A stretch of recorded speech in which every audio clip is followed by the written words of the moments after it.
Sur les événements de décembre 1962.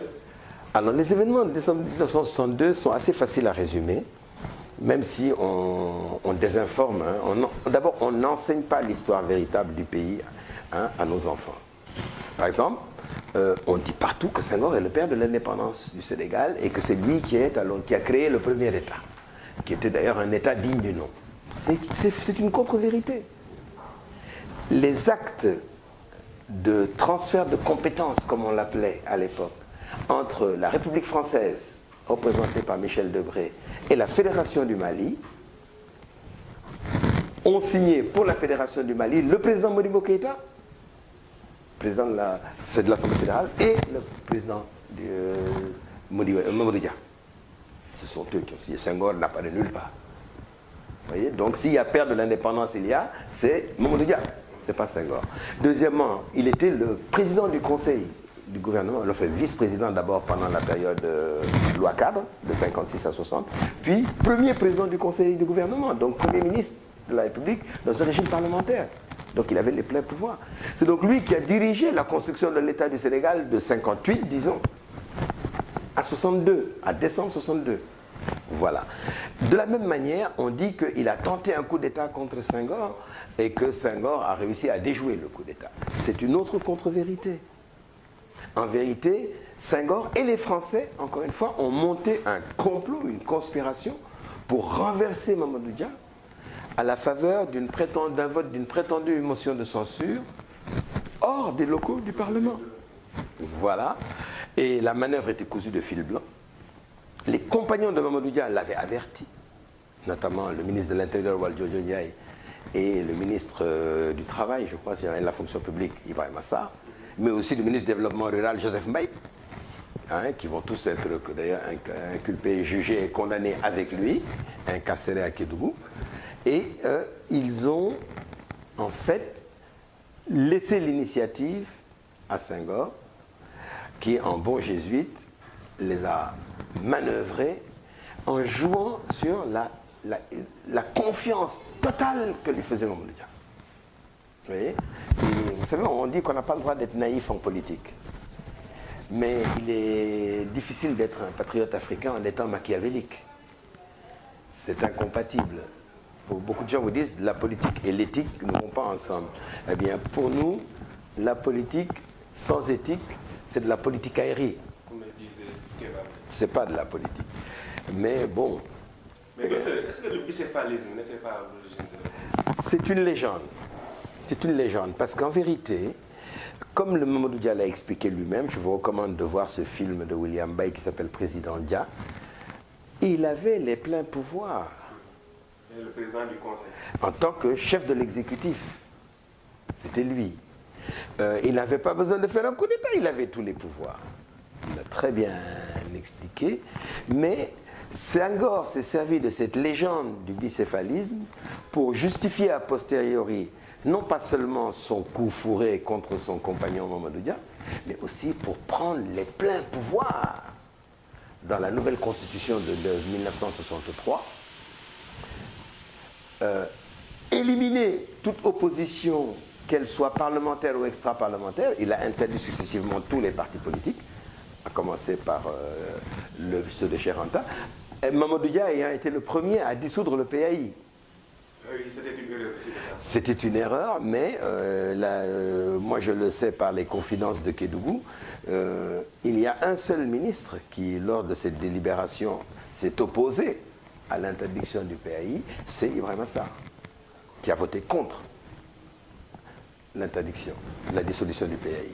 Mais Senghor, à la suite de ça, a installé un parti unique de fait, alors que la Constitution prévoyait le multipartisme.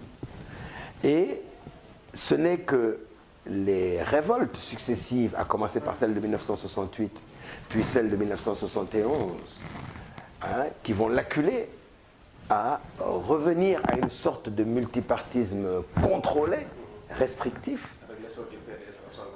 En fait, avec le montage du PDS à l'initiative de Senghor.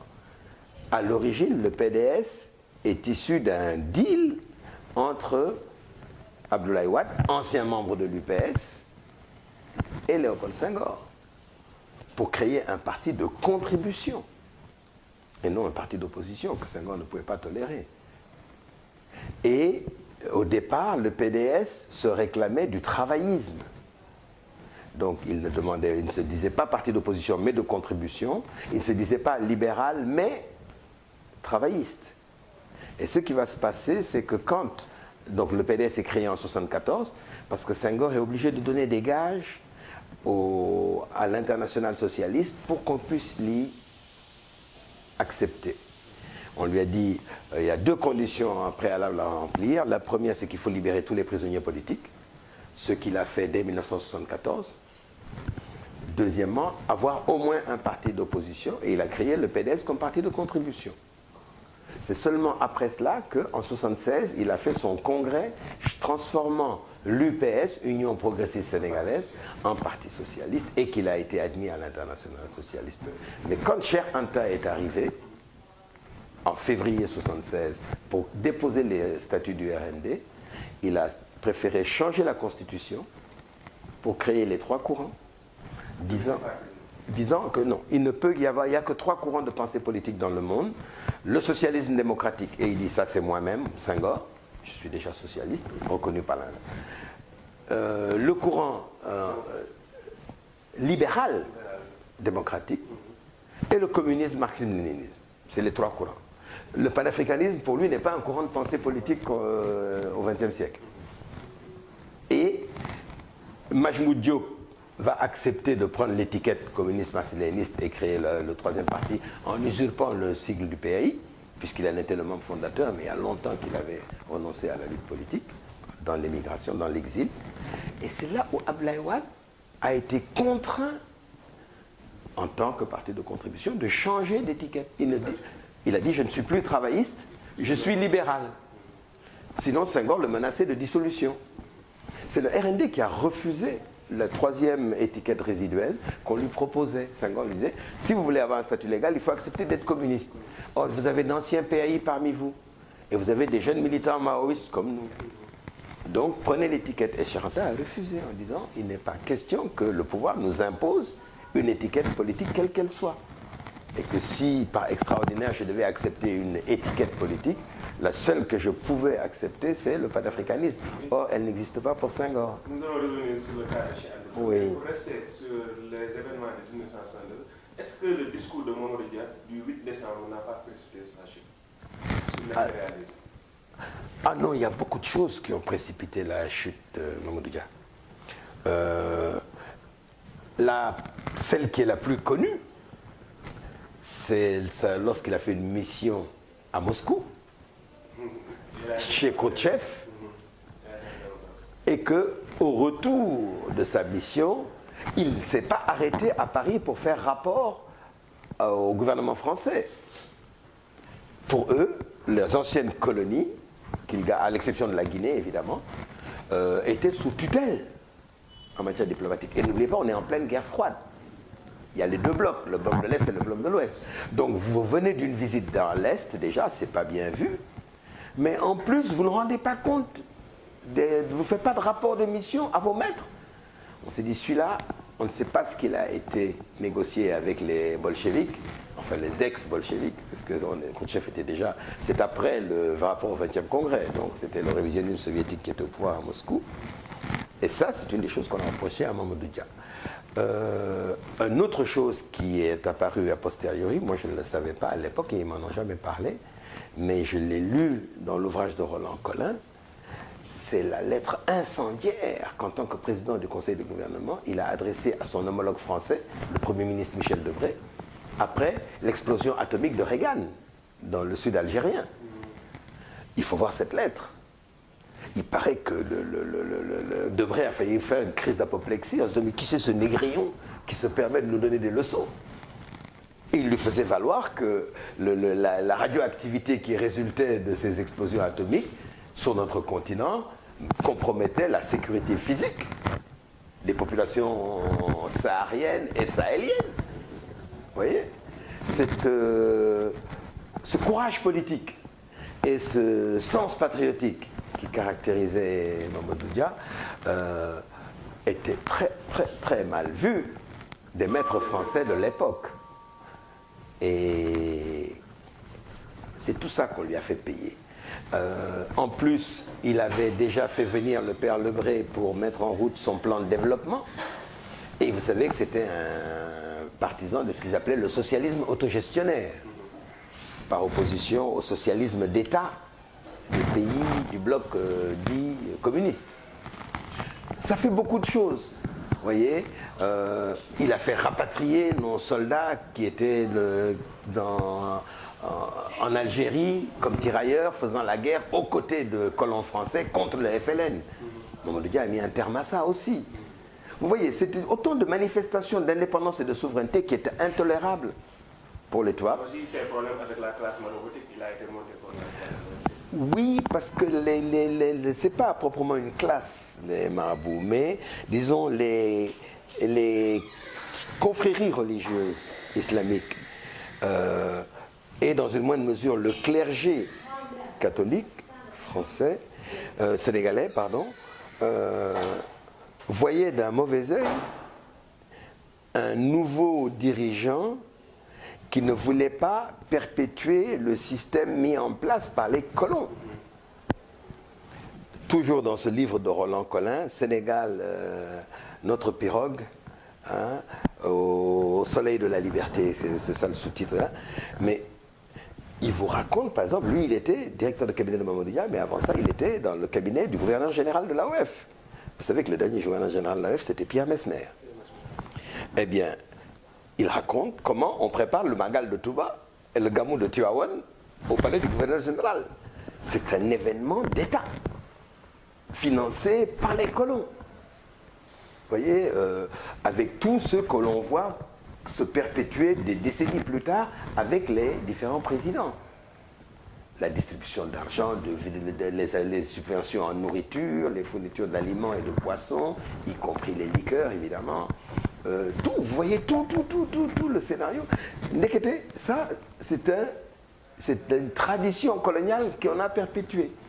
Et en fait, c'est depuis la défaite militaire des résistants historiques du 19e siècle et la soumission des chefs religieux qui ont pris leur succession. Parce qu'au départ, les Ahmadou Bamba ont résisté aux colons avant de finalement se soumettre. On peut dire que Mamadou Dia fut une perte pour le Sénégal. Ah oui, mais Mamadou Dia a été victime exactement du même phénomène que les Lumumba. Et Sankara. Sankara, c'est beaucoup plus tard, mais à l'époque. C'est venu sur Olympio. Modibo. Ils n'ont pas réussi, mais ils ont tout fait. Mais ils ont réussi à renverser Nkrumah dès 66, Modibo en 68, ils ont assassiné Olympio en 63. Lumumba, on lui a donné 6 jours avant de lui coller la fuiterie de la force publique. Et 6 mois après, il était mort et dissous dans l'acide avec ses compagnons. On peut multiplier, comment il s'appelle, Ngwabi, au Congo, après qu'ils aient renversé Fulbert Yulu, l'agent du néocolonialisme. Barthélemy Boganda, ce qu'on appelle Obangi Chari, actuelle République centrafricaine, Thibaut Bakary, au Niger, et toute la pléiade des dirigeants historiques de l'UPC au Cameroun, depuis Oumniobé, n'est-ce pas, jusqu'à Osende Afana, en passant par Félix Mounier, Ernest Mwandié, bref, tous les chefs historiques de l'Union des populations du Cameroun. On les a... Et puis c'est des massacres de masse, hein, quand il faut. Si on peut neutraliser le mouvement en tuant une seule personne, c'est ce qu'on exécute. Mais quand il faut réprimer en masse et faire des dizaines, des centaines, des milliers de morts, voire des dizaines de milliers de morts, la France n'a jamais hésité à le faire. Le massacre emblématique inaugural, c'est Tcharoy 44. À ce moment-là, la Deuxième Guerre mondiale n'est même pas achevée, le nazisme n'est même pas vaincu. Ils ont tué des centaines d'anciens combattants sortant des camps de prisonniers allemands. Ensuite, vous avez donc Tcharoy 44, Sétif également 45, le jour de la capitulation de l'Allemagne, le 8 mai. les Français, les colons d'Algérie se sont mis à massacrer les Algériens à Sétif et à Delmas. On a dit 45 000 morts. 46, c'est les bombardements d'Indochine contre Haïphong. 47, c'est les 100 000 morts de Madagascar. 48, c'est la Côte d'Ivoire, l'époque infiniment lointaine où Houphouët-Boigny était encore patriote. Hein, Dibokro d'Agerville. 49, ça commence au Cameroun. Ainsi de suite. Jusqu'en 94, avec le génocide rwandais, l'attentat de Kigali. Hein, ou avant ça, vous avez Ouvéa 88 en Nouvelle-Calédonie, n'est-ce pas, où ils ont grillé au lance-flammes l'adjoint de Tibaou, hein, Eloi Machoua.